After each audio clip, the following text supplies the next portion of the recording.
अस्सलाम वालेकुम। SM news के साथ मैं हूं सैयद मुक़द्दर रज़ा। एसएम न्यूज़ स्टूडियो में खुशामदीद। खबरों के सिलसिले को मज़ीद आगे बढ़ाते हुए खबर शाम करते हैं बुरेवाला से। DPO वहाड़ी अमीर अब्दुल्ला खान नियाज़ी की खसूसी हदायत पर डिस्ट्रिक्ट वहाड़ी पुलिस की जुराइम पेशा अनासर के खिलाफ कार्रवाइयाँ मुसलसल जारी हैं। SDPO बुरेवाला फरज रसूल की सरबराही में पुलिस ने कार्रवाई के दौरान राशि गैंग के 3 करिंदे गिरफ्तार कर लिए। इसी पर मज़ीद बात करते हैं अपने नुमाइंदे इरशाद अहमद से। जी बिल्कुल, DPO विहाड़ी की खसूसी हदायत पर डिस्ट्रिक्ट विहाड़ी पुलिस की जराइम पेशा अनासर के खिलाफ कार्रवाइयों का सिलसिला जारी है।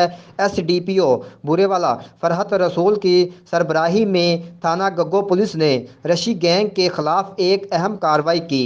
कार्रवाई के दौरान रशी गैंग के 3 इंतहाई मतलूब करिंदों को गिरफ्तार किया गया। SDPO बुरेवाला के मुताबिक मुल्जिमान को 8 मुकदमात में गिरफ्तार करके इनकी निशानदही पर 7 लाख रुपए मालियत की 6 मोटरसाइकिलें, मोबाइल फ़ोन्स और वारदातों में इस्तेमाल होने वाले 2 पिस्टल बरामद कर लिए गए हैं। जी बहुत शुक्रिया इरशाद अहमद तफसीलात से आगाह करने के लिए। अब तक के लिए इतना ही। मज़ीद खबरों के लिए देखते रहिए SAM न्यूज़।